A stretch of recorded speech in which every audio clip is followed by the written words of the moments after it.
Secrets Healing Call. We're going to wait for the room to fill up a little bit. It looks like it's happening pretty quickly, actually. Want to welcome all of you. This is our weekly global healing call. Today is Sunday, April 27th, 2025. And we're going to have a really beautiful, fun, and inspiring time today talking about the healing power of compassion. The room is filling up quite quickly. Hello to everybody. So please put into the chat where you're zooming in from. And if you're new, please put into the chat that you're new and where you're from so we can say hello to you and welcome you. So we'd like to know where you're from. Hello, everybody. Hi, Esther and Beverly and Chris and Lynn, Sue and Angel. Angel, you'll get a chance to talk today a little bit about the next art time. Wonderful. Thank you, Luke. Hi, Roxanne and Rick and Susan and Joseph and May. So I'm the host today, and Carol is the co-host, and we're going to have a wonderful time. We have a great agenda today, very inspiring. Let's say hello to some more people. Hi, Brett, Linda. Hi, Katie and Peter and Lynn. Hi, Raven, Gentle Hawk. It's wonderful to see you all today. People are pouring in today. That's absolutely great. Welcome, welcome, welcome to the Global Healing Call. We have this every Sunday, and it's all started with the book, which I left in the living room. I forgot to, let me get it so I can hold it up. One second.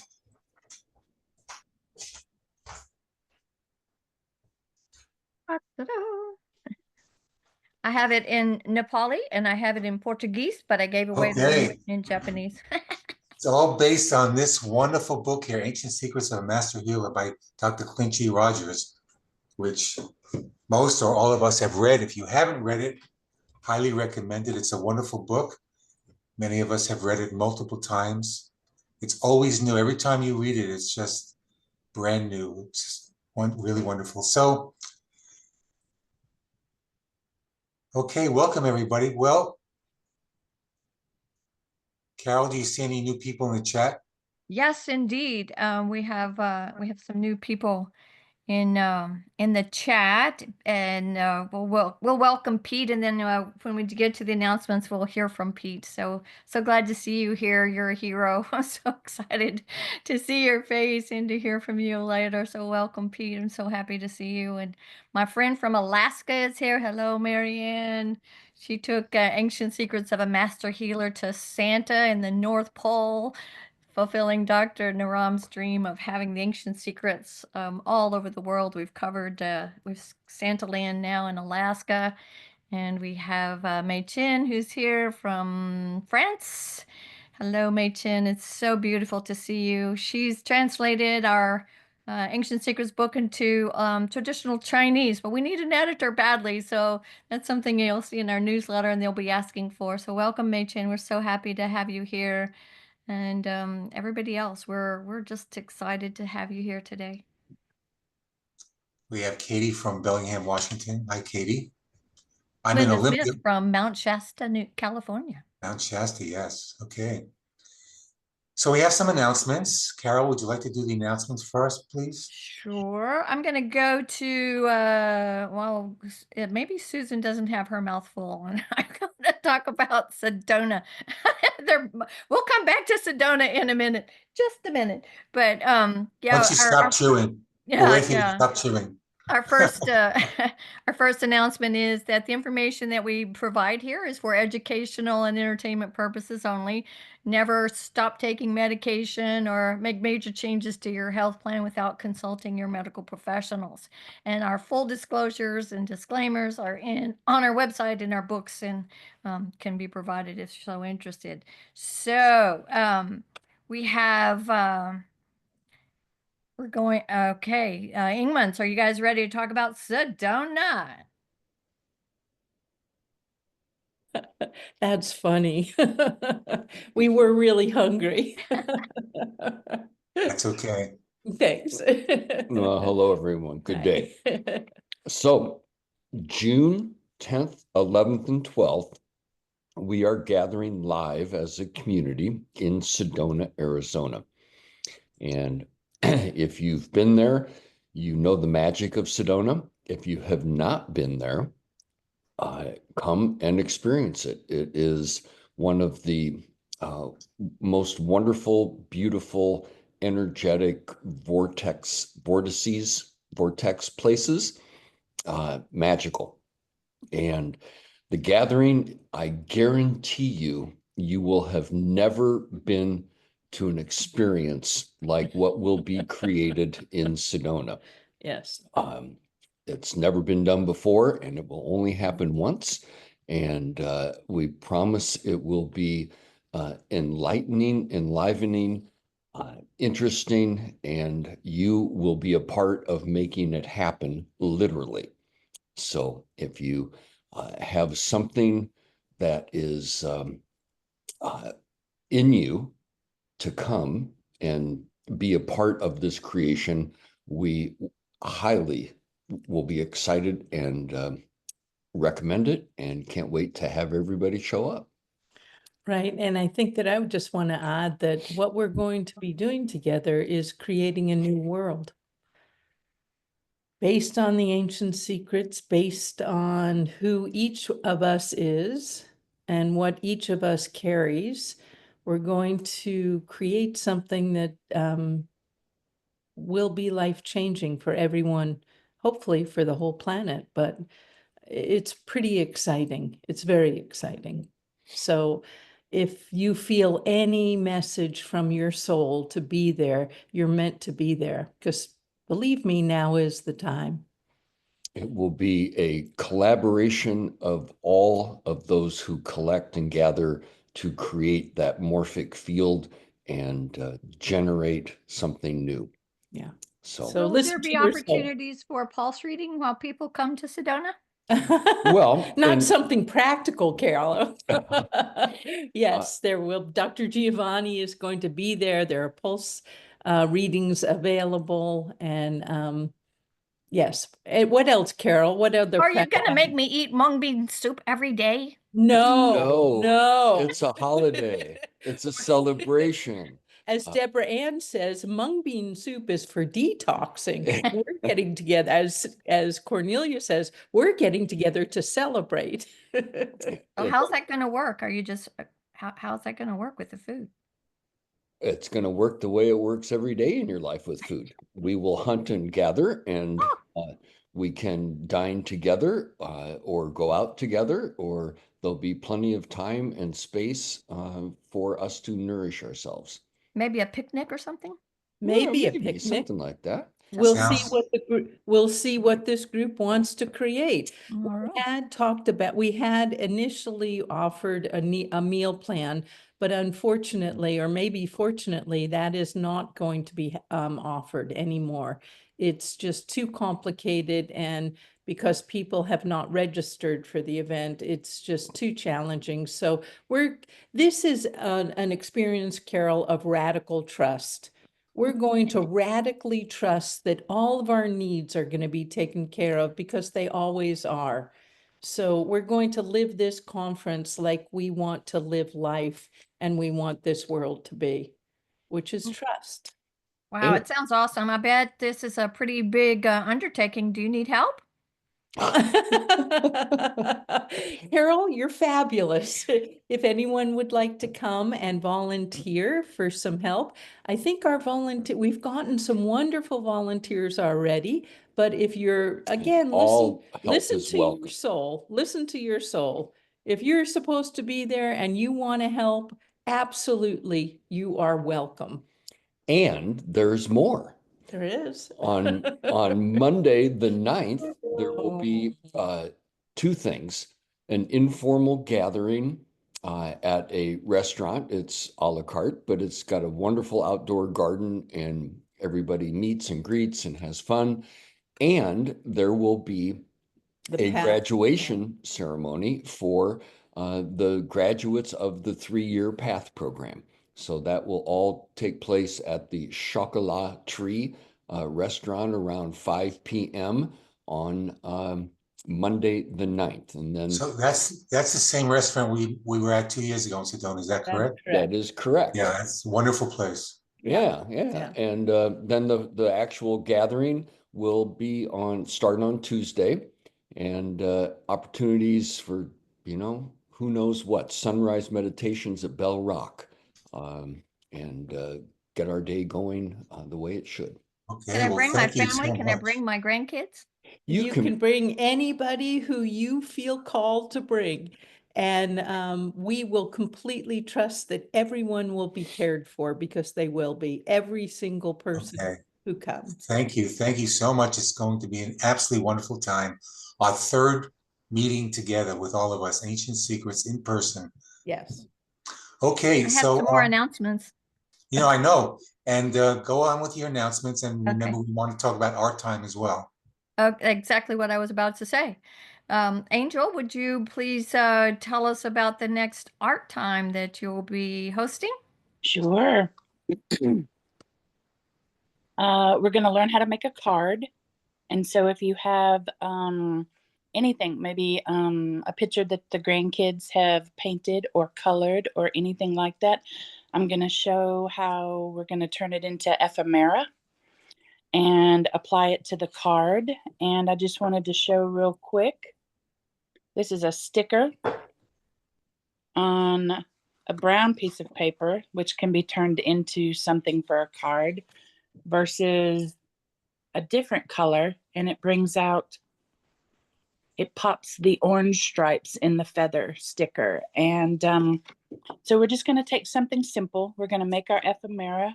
Only requires one piece of paper and then whatever you want to draw or paint. And going to show you how to assemble the card and put the greeting and those kind of things. It's going to be fun. If you've got the grandkids, let's include them. How Anybody. much does it cost, Angel? Oh, it's a donation of $5 to the Nepal orphanages, and it's done through the Art Time link. Maybe somebody can put the art time Yeah, link okay. in there. Yeah, Rodell, I think you'll put the link in the Okay. chat. Please. Thank you, Angel. That was very helpful. And then we have another announcement from somebody that's very special. I'm going to go ahead and unmute Peter. And he's here to tell us about something really exciting and really special. Are you here, Pete? I'm here. Can you hear me? All right. Tell us about what on earth you're doing for the Bridge program and how this came about. Yeah, this is all kind of moving really quickly. So I wasn't really sure what I was joining today, but I did have the opportunity to meet Hope last week. So I've been looking for a cause, something to kind of inspire me beyond my work that I do. And as a part of my journey, I came in contact with Dr. Clint at a conference in January. And since January, I've been training for a run that's coming up in June. And I was looking for a goal for kind of to run in conjunction with that race as it gets closer here for the second quarter. And a goal that had a lot of meaning, a lot of ways to kind of force me outside of my comfort zone and help me to grow. And what I ended up deciding to do was set a goal to raise $50,000 for the Bridge program for the orphanages of Nepal in conjunction with this race, but realized that because my run goal is to complete a 100-mile ultra marathon, that 50 didn't make sense. So then we bumped the goal from 50,000 to 100,000. Wait, can you say that one more time? Because I'm not sure my ears heard that right. One more time, you're going to raise how much for the Bridge Project and our kids in Nepal? We are going to raise $100,000, and we are going to do it we're calling it the Race to 100. So it's going to be, my race to 100 miles, which starts on June 27th. We are going to raise $100,000 for the Bridge program. And by the simple math that I did, I figured in the process, we're going to save the lives of 100 children. by helping the 50 that currently need to bridge out of the program to independence, do so, freeing up 50 beds for the 50 children that they'll be able to then bring in who are currently living, on the streets. So that's the goal. And it's certainly going to be a race to do it, with a little bit less than 10 weeks between now and then. That is so exciting. I'm going to poke the link in there for the more information about this. This is just, Cornelia and I just got back from Nepal, and there's probably some others on here too that have been to Nepal and have met with the kids and have seen the difference Ancient Secrets Foundation is making in their lives. And for you to do this, not even having had that love of going and hugging those kids and seeing their joy, just what a beautiful thing that you're doing, Peter. I'm so excited for it. And I know that people will support you. And how long have you been running marathons? I'm curious to know. So 3 years ago, I ran my first half marathon. And at that time, I kind of thought maybe next year I could do a marathon. So the following year, trained and was able to complete my first marathon. Since then, I've run 3 more. Last August, I ran a 50-mile ultra marathon. The next day, I said, I'll never do that again. The day after that, I forgot how painful it was. I was like, you know what? Maybe I could do 100. So that's kind of how the growth has gone for me. I think one of the things I've realized, I think the story for me is really kind of running towards enlightenment. Because I started really running a lot as I realized the power that I got out of books. I finished Dr. Clint's book 2 weeks ago in about a week of running. And I found the more time I spent running, the more books I could listen to. So running's kind of brought me to where I am. And I think, just hearing and learning and talking to Hope and seeing kind of the long-term goal of finding a way to create sustainability where these kids, that obviously from everything I've seen love each other so much, could be inspired to want to go out and figure out how to be able to give back and support, those that come after them as they come through the orphanages was really, really inspiring. And I think, I've certainly gone back and forth and wondered if I'm crazy for kind of setting this goal where it is, and if there's any chance that I can figure out how to do what it takes to reach the goal. But then things have happened along the way that, I think they kind of give me the confidence or the courage to know that wherever we land will be obviously better than where we started, and that we are on the right path, that this is going to be a good journey for us to go on with my family, and for all of the connections that it'll force me to make along the way to help me get there. And the other thing I did want to share that was really kind of mind-blowing to me is we had made a donation. We're going to get to go on the trip in November with Dr. Clint to the orphanages.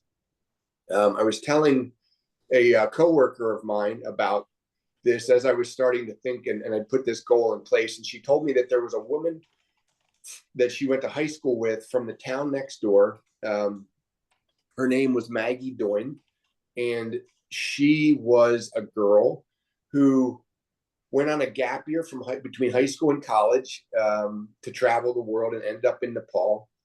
And she's got this incredible story of being touched by a little girl she found breaking rocks in a riverbed. And this 19 to 20-year-old girl decides to not only take care of this girl, but buy a piece of ground, figure out how to buy a house or build a house so she can take in orphans, and then build a school to continue to help and support the children over there. And her story is really amazing. And I have to share this. It's called Between the Mountain and the Sky by Maggie Doyne. And it felt like almost like a sign that I read a little bit of it every day, and the stories in there of her courage and what she was able to accomplish, just kind of helped me realize that this is the right thing to do. It's certainly a worthwhile cause and a place that can certainly use the support. So we're going to figure it out, and we're going to get there. Well, So thank you. exciting. Thank you so much, Peter. Thank you. That's a great story of compassion. Thank Yeah. you, Pete, for being here. We're going to move ourselves from our head to our heart in a moment. I just want to mention, I want to go back to art time for a moment, give a little plug. For those of you who feel you have not attended any of the art time events or you're afraid to, maybe you feel you're not an artist, please know these are wonderful, fun events. It's a chance for a lot of us to get together. Whether you're an artist or not, it doesn't really matter. It's just a fun time.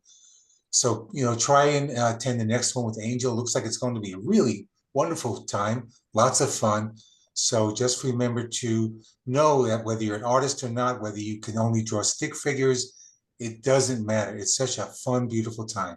So I just wanted to give that little plug for art time. So we had one more announcement from Rodell. I'm going to unmute him. He's an amazing helper that we have in the Philippines. Magandang gabi, Rodell. Can there's something you wanted to share with our group today?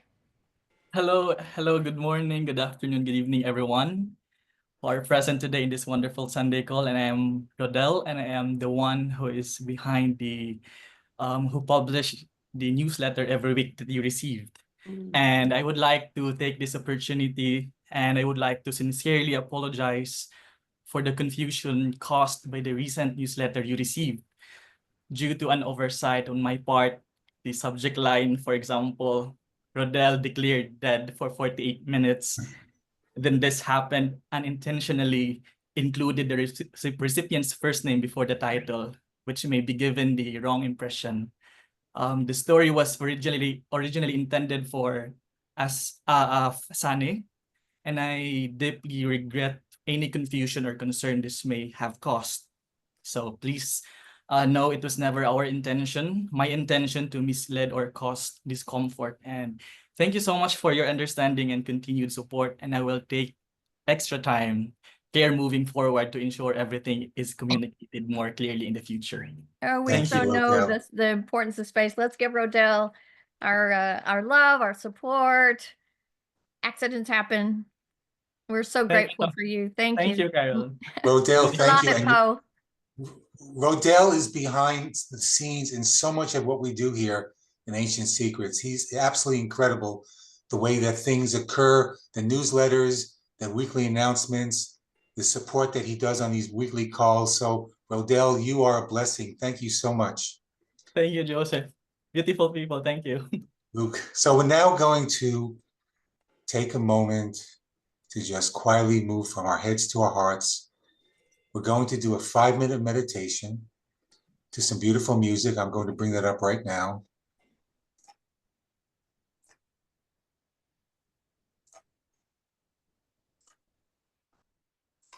So just for about 3 to 4 minutes.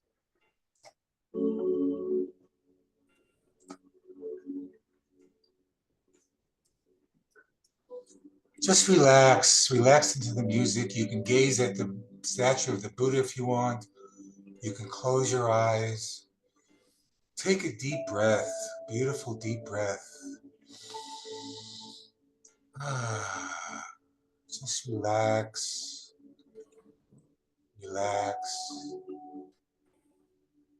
And free your mind. Just let yourself go.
Gently allow yourself to come back. Just slowly, slowly, slowly open your eyes and relax back into the Zoom room.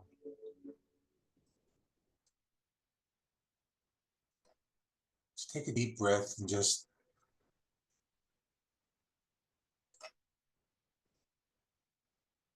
that was just, I found that very refreshing. I hope you did too. So today our theme is the power of compassion. We're going to talk about compassion and the different types of compassion and the difference between compassion and empathy. And I'm going to show a nice little video, a 2-minute video of kids explaining all of that. So let me bring up that video.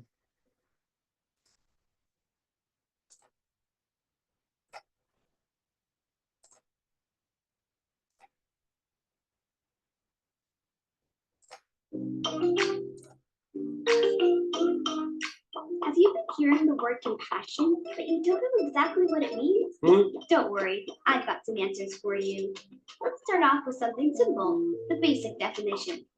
Compassion is a feeling of understanding someone's suffering and wanting to help them. Hold on, isn't this kind of like empathy? They're pretty similar. But while empathy is understanding what someone's going through, compassion is going further and taking action to help them. This formula from the Canadian Mental Health Association breaks it down. Empathy plus action equals compassion. Research shows that compassion is part of our human nature. For most people, it can come naturally. But practice makes perfect. Your ability to be compassionate has to be nurtured, kind of like a flower. The more you practice compassion, the stronger it will grow. Clinical psychologists told me that compassion is good for you too. It can lower your stress and anxiety level and make you generally happier. There are 3 kinds of compassion. The first is receiving compassion. Here's an example. If you see a kid alone on the playground, a compassionate thing to do might be to go over and play with them. The next one is receiving compassion. This is when someone is compassionate to you. If you're struggling with homework and you don't understand a question, it's okay to try to figure it out on your own. But if you start to get frustrated, it's also okay to ask for help and accept compassion from others. The last one is self-compassion. This is being compassionate to yourself. If you're studying really hard for something, like an exam, and you start to get frustrated, you could be compassionate to yourself by taking a break, having a snack, or going for a walk. So remember, compassion can be very simple, and you can do it in your daily life. Let's review the main points. Compassion is understanding what someone is going through, so it's not empathy, but more about taking action. Thanks for learning about compassion with me. I'll see you next time. For CBC Kids News, I'm Sabrina Aaron.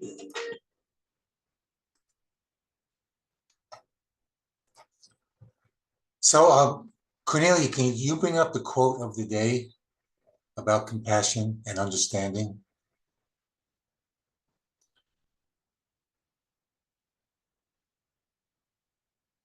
I chose this quote from the book That was a quote that from Baba Ramdas.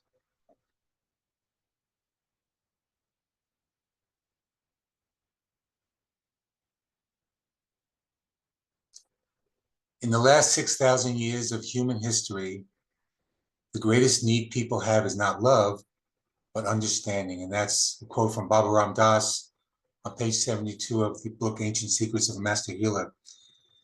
And the key to compassion is to first have understanding. And we're going to talk about compassion today, and we'll do shares. People can share about their feelings and their experiences with compassion. But as you saw in the video, there's a difference between compassion and empathy. Empathy is about feeling something. Somebody's going through something, and you know that, you feel it. But compassion is taking it to another level where you feel compelled to actually do something about it. So, and there's three types of compassion. There's the compassion that you give to others, compassion that you receive from somebody, and the compassion that you give to yourself. So I know for myself, one of the things that has come into my life in regards to compassion is the way that I would become compelled to help the homeless, which had started about 3.5 years ago. But it started with understanding. Before that, I didn't have the understanding. I just walked by homeless people like many other people. But something changed in me, and I suddenly had an understanding in me, which made me very compassionate and compelled to do something and help them. And I've been doing that ever since. So that's a big example in my life about compassion giving to others. In terms of receiving compassion, a recent example for me is I have this pretty bad shoulder injury. And I was just talking to a dear friend of mine who lives in Ireland. And I didn't know this, I didn't remember it, but many years ago, she had a very similar shoulder injury. And she very beautifully talked about her experience, and it made me feel better. She talked about it with such compassion and caring, and made me feel so good in knowing that my healing will happen. It certainly happened for her, and her situation was even worse than mine. So that was an instance of somebody showing compassion to me. In terms of self-compassion, it's when you do something for yourself. You know, we live in such stressful times, and it's always important with our work schedules and the things that we do to take time to show ourselves love and compassion. So something I do for myself is once a week, before I start my work day, I take myself out to a beautiful breakfast at my favorite breakfast place near a golf course here. It's just a beautiful environment. It's near a river. It's called the River's Edge. And I just sit there and have this wonderful, relaxing breakfast.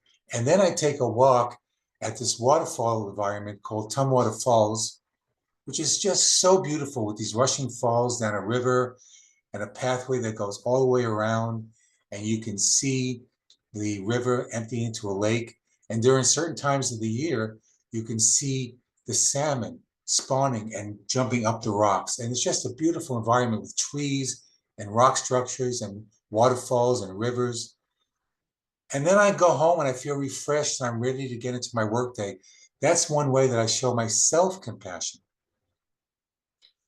So it's something that we need in our lives because we live such a stressful life. Not that we always live a stressful life, but there's a lot of stress in this world. And it's important to have compassion in our lives and to show it and to feel it. So I want to give the community an opportunity to share examples. You can talk about one way of compassion, or you can mention how the three types of compassion, the way that you've given compassion to somebody else. So if you'd like to share and give your examples about compassion, just put your hand up, put your virtual hand up in Zoom, and we'll call on you, and you can share about compassion. The way you've given compassion to others, the way you have received compassion, and the way you've given compassion to yourself. So Luke, while people are thinking about what they're going to say, I just That's want to okay. Think about it. Yeah, go ahead. Go ahead, Carol. recently, in March, Cornelia and I were in Nepal, and I wasn't there but a few days when I had laryngitis, and the next day I had fever and coughing and was really sick. And So for several days, I was in bed at the hotel, and people were constantly checking on me, reading my pulse, bringing me mung bean soup, checking to see if I was okay. It was really amazing. And as we were getting ready to leave, and I was feeling better, one of the people in our group said, "I've never seen such compassion from a group of people. This was as much a lesson to me as anything else that we've done in Nepal." To see how caring for someone else looks like and how many people were involved. Dr. Susan and Dr. Joseph checking on me, and Sarita across the hall coming in, making sure I had herbs and things to take. So it was really incredible. And as a caregiver, it's hard to be on the other side and receiving. But we have a beautiful group of people in our community here who have shown and continue to demonstrate what true compassion and love looks like. Linda Smith just put into the chat, I give compassion every time I pray for others. Thank you so much, Linda. Yes, Nehemiah. Okay, can you hear me? Yes. Okay, first of all, for you, Odell, there are two ways to look at our mistake. One is I learned. One is to say, live, learn, and cry, or live, learn, and laugh. So there are a lot of jokes. When I read it, that's not what I'm going to share, but it's funny. When I read it, since I did almost die a few weeks ago with losing blood, I thought, wow, my story is going bigger now. 48 hours I was dead. What happened with the ancient secrets? Are going to make my... And then I opened, I realized it was about me. And by the way, 48 hours is a unit of time in India. They have 48 hours in 15 a day, 15 a night. And the most, for people who meditate, the most auspicious time to meditate, which I'm trying to do hard, early to bed, early to rise, make the man or the woman healthy, wealthy, and wise. So I'm trying to get up early. It's like 48 hours before sunrise. It's a time that is very powerful to change your life. And I'm trying to do it every day, and to go to sleep early in this stressful time is hard. What I was going to share is this. All of us, people who have been with me, know that I found that the name that was given us to as birth is very significant, because our parents prophetically fill our soul because we just came out. So I was given the name Nehemiah. For those of you who have a glimpse of Hebrew, Yah is part of Yahweh, and Nechem is comfort, compassion. That's what my mother needed. She was depressed, and 12 years later, she committed suicide. So I helped her as much as I could, and then I decided, I didn't decide actually, I even didn't think about it. I started to give compassion all over the place since I'm young. I don't say that's the only thing I did. Sometimes I was cruel, but generally that's what I did. To the kids who were different in the kibbutz, because they were non-Jewish or whatever, whoever was a outcast or whatever. And started to create charities since I was 18, and then teach yoga and meditation. All this was going beautiful until something switched. About a few years ago, it was the first time I hit a healing crisis, and also started to hit a financial crisis. And I needed to switch the name around, to give myself permission to receive compassion. This was a hard transition, because I never thought that I would have to do it, to ask for myself. So I'm learning. I'm still learning. Financially, I got myself by some mistakes, live, learn. Instead of live, learn, and cry, I would live, learn, and laugh, but I made some big mistakes. And I'm trying to start a new project to bring compassion. So the charity that came out of Serving Those Who Serve, that many of you have heard about, Immunity for Humanity, where we try to raise immunity by lowering stress, in opposite relationship. So we are going to take now to Israel, to the Jewish and to the Arabs, and if God willing, in the West Bank as well, and if God willing, also in Gaza, whenever the terrible things that are happening there in the name of Jewish, and it's completely against the principle of Judaism, the way I understand it. I'm going to try to bring Zoom meetings where they already have it, but I have all the connection in Israel with Jewish and Arabs for years of working with both groups. and to the people who are ready to talk with each other. Because trying to talk to the people who are not ready to talk with each other is like wasting time and energy.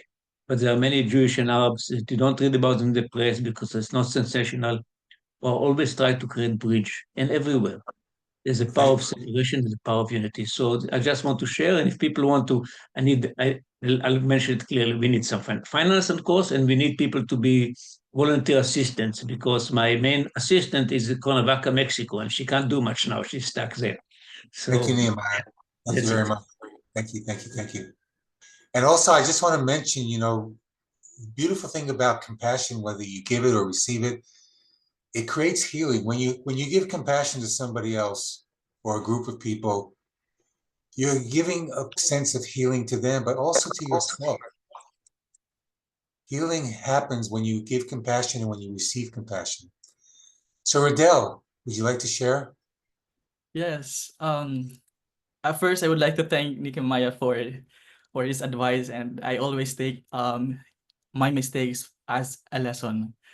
But I just want to share some of my sentiments about compassion. Compassion for me is the silent language of the heart, a bridge that connects souls beyond words, beyond differences. For me, it's a feeling someone else's pain as if it were your own, and offering your hand not because you have the answers, but because you want them to know they're not alone. And it's seeing the struggle behind someone's smile, the exhaustion behind their strength, and choosing to respond with kindness, patience, and love. And compassion for me is the courage to stand beside others in the darkest moments, and the willingness to celebrate even their smallest victories. And I would like to affirm to Luke that yes, compassion is a healing force, both for the one who gives and the one who receives. A quiet miracle that reminds us we are deeply beautiful human. In a world that often rushes past pain, compassion is the soft whisper that says, I see you, I am with you, and you are never alone. Thank you, Rodell. That is so beautiful. And going back to the quote, Dr. Naram is a perfect example of having the understanding and giving compassion to understanding. It was his life's work. He gave it 24/7. And Dr. Clint is also very much like that. So having the understanding first, which leads to compassion, is such a beautiful quality. And hopefully this world that we live in will have more of that. We really need it in this world. Thank you, Rodell. That was beautiful. Chris, we'd love to hear from you.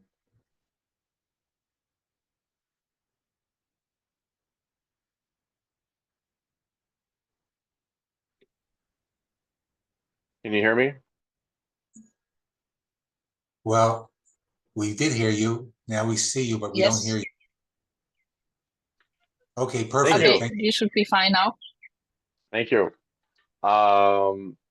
Yeah, so as we're on the subject of compassion today, I have received a lot of compassion, I should say, but most recently from people that have come closer to me in my life than even my blood family ever had. By listening and showing me compassion, the Ingmans, Joseph and Susan, showed me a lot of compassion. And as I took their guidance and moved from Seattle to Tucson to get more sun in my life, which was probably the best medicine I've ever felt for seasonal depression. I don't take any medications anymore like I used to for bipolar and other psychiatric issues that I was being treated for.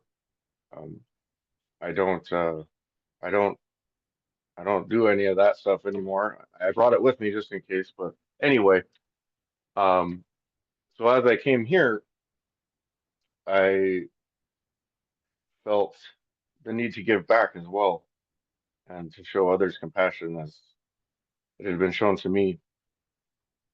And I found a gentleman here that's he's in his late 50s. He been on dialysis for the past 10 years, and he's been trying to get on a transplant list to get a new kidney. And I ended up, I saw that he was doing everything he could to help himself and still needed some help. So we became roommates and we got an apartment together.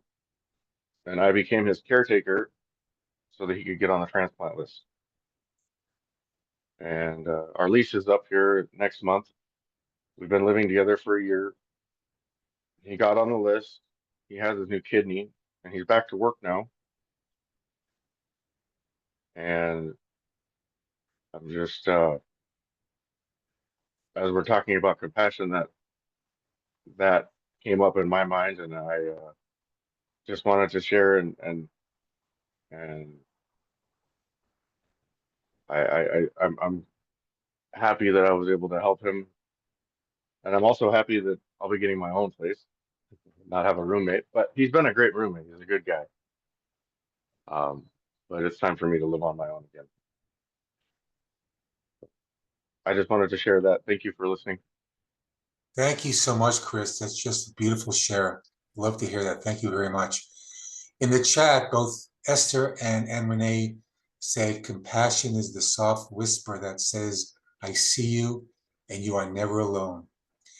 And you know, that's one aspect of compassion that's so important. Sometimes it's just being there for somebody, not necessarily giving advice or trying to fix them, but just to be there for them and let them know that they've been heard and just to listen. So Chris, thank you so much. Leonore, we'd love to hear from you. Thank you. Hello, everybody. Good morning. Thanks for taking my call.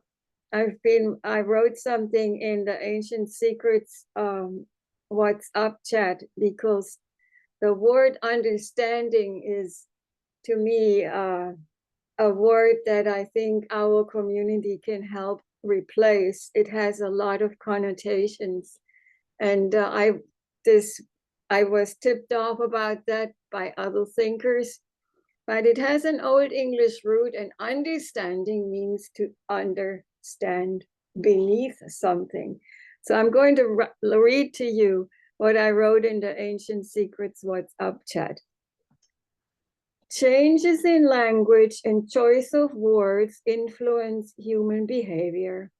Indeed, by replacing the word understanding with understanding, we are closer to the goal, love. Time is up for 6,000 years of down talk that requires obedience. This is where the word understanding comes from, like under a law. Baba Ramdas may have given his message in his native language. I don't know whether he spoke English, but so much was translated, of course, from spiritual texts into English. And English is indeed the language of feudalism and colonizers.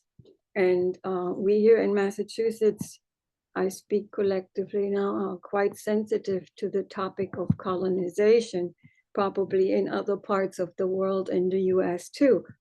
But I love the word understanding because it brings us closer to the goal, to love, where our empathy and compassion can really blossom. So that is a contribution I wanted to make today about language. Thank you. Thank you, Leonore. Beautiful. Thank you so much. Brett, we would love to hear from you. Hey, Luke, and hello, wonderful and lovely people. I have the privilege and the opportunity to be a dad to a 9.5-year-old son. And this concept and conversation around compassion is a high value for our family. But one way I share this only because I think this is a win for my son and for me. But as a parent, I fumble through life, and I do some things well, sometimes I don't.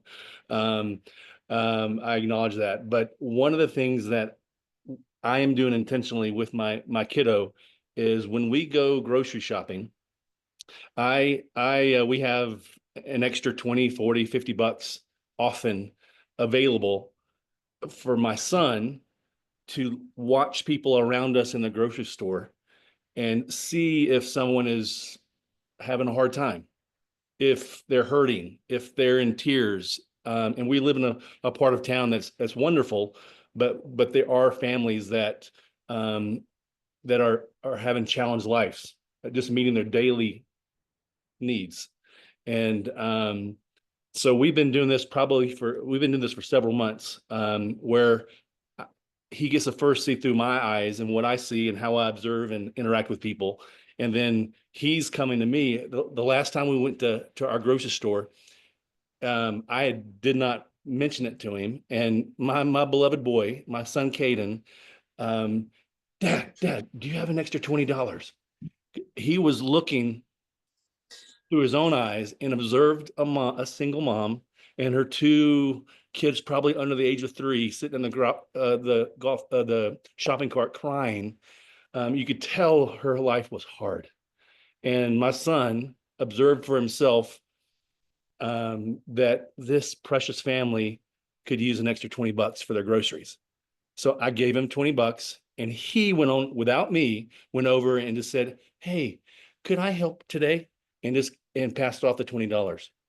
And there's so many moments in my life I've received compassion, and I've been able to offer compassion. But so for many of us who influence people younger than us, who mentor and lead the next generation, those of us that are parents, I don't know if there is a more valuable value that we can pass on to our kiddos and those that we influence than compassion.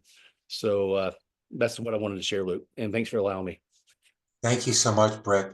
You know, that reminds me, speaking of our children, I'm going through an interesting thing right now where I'm showing compassion to my son. My son, Josh, he's living in Ireland now, and we've always had a good relationship, but we recently had a misunderstanding through WhatsApp. That's how we communicate, because he's in Ireland. And he got very upset about something that I said that I thought was just a benign little statement. So he said he needs space and he doesn't want to talk to me until he has some space. And though I want to talk with him and work it out, because I always feel that things get worked out when you talk things through. That's how I've done it my whole life. But he doesn't want that now. He wants space. So I'm having to show compassion to my dear son, Josh, because he wants space and he doesn't want to talk now. And it hurts. I must say it hurts, but it's something that I've got to do. So that's the way I'm showing compassion to him right now, respecting his desire for space and not talking. Anybody else have anything they would like to share about compassion and understanding?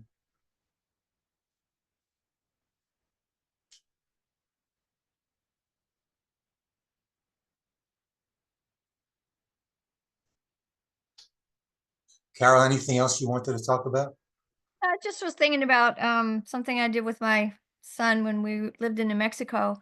I had a little radio talk show that I did, and my biggest sponsors were all things for the elderly, just as it happened.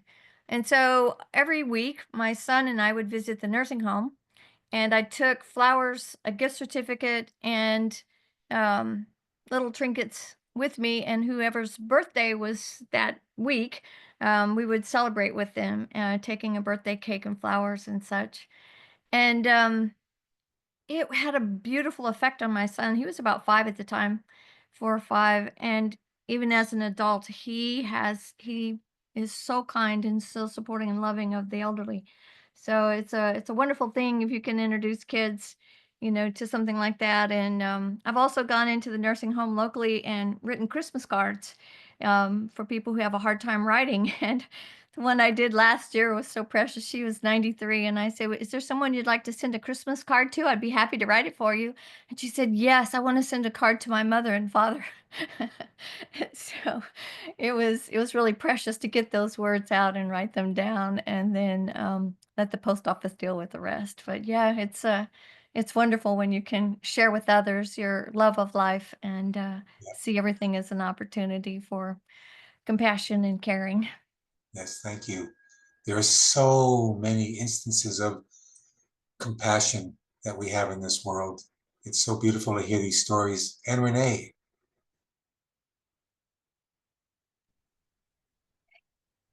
Well, I love this conversation and I love Brett and Carol, just talking about teaching their children compassion because this is so important, isn't it? It's like collectively we're moving into an understanding of like we're all one, we're all one on this planet and we're here to serve each other. We're here to help each other. And I just find that, when I'm not feeling good, if I go out and do something good for somebody else, I do feel better, right?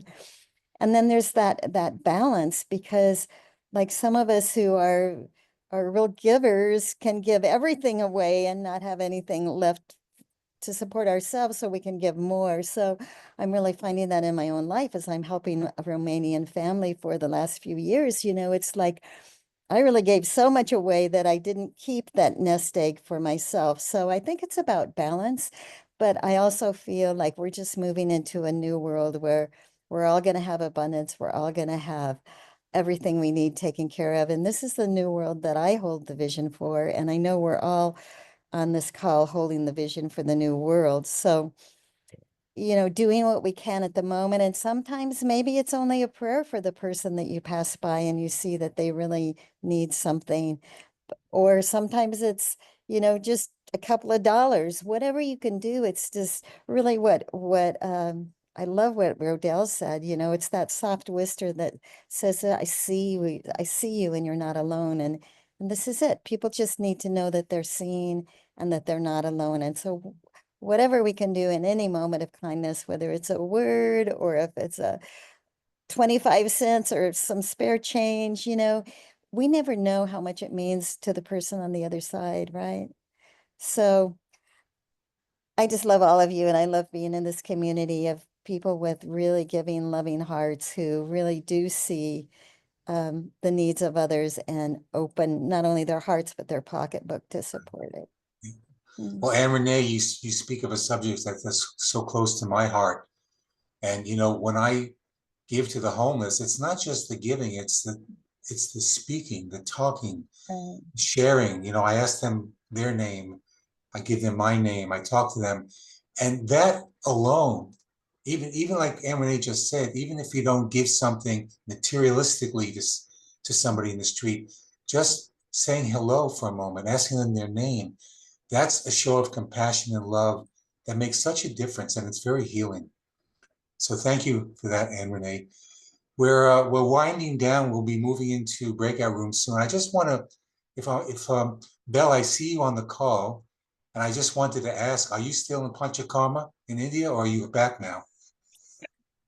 Well, funny that you should ask, Luke. Actually, I leave Goa, India at midnight Monday night. So, right now it's 9:30 in Goa. So, in a day, I will be heading home, and that will complete 21 days.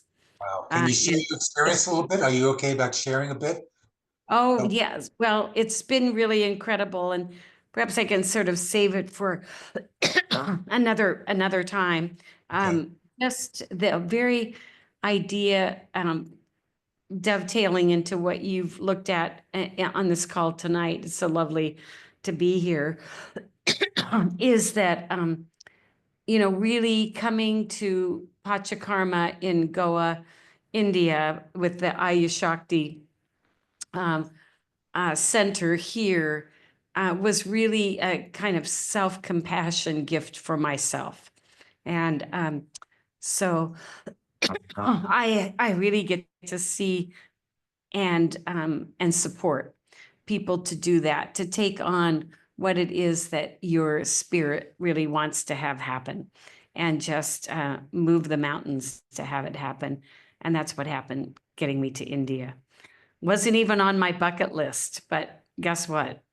I mean, I've fallen in love with the people in India and all my incredible caregivers and it's just the beginning. It's not the end, it's the beginning. So thank you for asking, Luke. Thank you so much, Bill. Well, we look forward to hearing more of your Panchakarma stories the next time. So, Karma stories. All right, my dear. well, everybody, I think we've had a good time here. If anybody else has anything to share, that's okay. If not, I guess we'll be saying so long and see you next time. And Cornelia, you can get ready to move us into breakout rooms. Carol, you have any final parting words? Just the Marma for self-love. You can Oh, sit we were going around to in do the Marmons. office That's and do right. that. I You forgot can, Marmons. yeah, you can Cornelia, do it can we have whenever. a minute or two for Marmons? Okay. Yes, go ahead. Okay, Carol, you do one or two and I'll do a couple and then we'll move into breakout rooms. Okay, so I'm gonna do the self-love. I love myself enough. I care enough about myself to take time to do Marmas, and what a difference they can make. And there's recent scientific validation that they work. And then the one that's been so meaningful for me is letting go. And we all have stuff, our stories, our victim stories, all of the stuff that it makes up the muck and the mire where our lotus can come out and blossom. And this is letting go. And it's done on the left hand because this is the past. And it's done between the thumb and the forefinger in the meaty part that there's some little pain to. And as we do it, you use a red frame over your left eye and you press this 6 times as you envision what it is that you want to let go. Maybe it's self-defeating words. Maybe it's a person, a thing, an emotion, whatever it is. 1, 2, 3, 4, 5, 6. I release and I let go. 1, 2, 3, 4, 5, 6. I release and I let go. 1, 2, 3, 4, 5, 6. I release and I let go. Luke? Thank you. Thank you. Well, I'm going to do the what do I want, Marma. So what do I want? It's you take your pointer finger on your right hand and we're going to press the nail here like this 6 times. But first envision over your right eye a white frame over your right eye, and put into that white frame the words, what do I want? And see it very clearly. What do I want in that white frame? And then press your finger 6 times as you see those words. 1, 2, 3, 4, 5, 6. Now put into that white frame something that you want. It could be words, it could be an image, wherever you want to do it. And press your fingernail there 6 times. 1, 2, 3, 4, 5, 6. Now put something else into that white frame, something that you want, but see it as if it's already happened. Not in the future, but it's already here. You've manifested it. And press 6 times. 1, 2, 3, 4, 5, 6. Now move to this middle part of that pointer finger between the 2 knuckles and envision in that white frame your highest priority of what you want. And see it clearly. It could be words, it could be an image, and it's already happened. This is your highest priority. And press 6 times. 1, 2, 3, 4, 5, 6. And again, 1, 2, 3, 4, 5, 6. Now move to the bottom part of that pointer finger between the bottom 2 knuckles. Now that you've manifested what you want, what is life like for you? Put something into the white frame that represents what life is like for you now that you've manifested what you wanted. See it clearly and press 6 times. 1, 2, 3, 4, 5, 6. 1, 2, 3, 4, 5, 6. Very good. Now tap yourself here 6 times. Very, very good. Well done. Beautiful. Thank you so much. Before we go to breakout rooms, let's do our weekly traditional rubbing our hands together, unmuting yourself, and tell everybody, love you and I'm with you. I love you and I'm with Love you. Love you and I'm with And you. I'm with I you. am with Love you you. and I'm with Love you. you, I'm with you. Love Love I you. love you and I'm with With you. you. I I love you and I'm with Peter, you. thank you so And I'm much with for being here. you. Love you and I'm with you. I love you and I'm You with and Love you and I'm with you. you. Good to see you, Elma from Africa. I love you and I am Thank with you, you. everybody. Thank you, thank you, thank you. I love you and I am with you. Namaste. I love you and I am with you.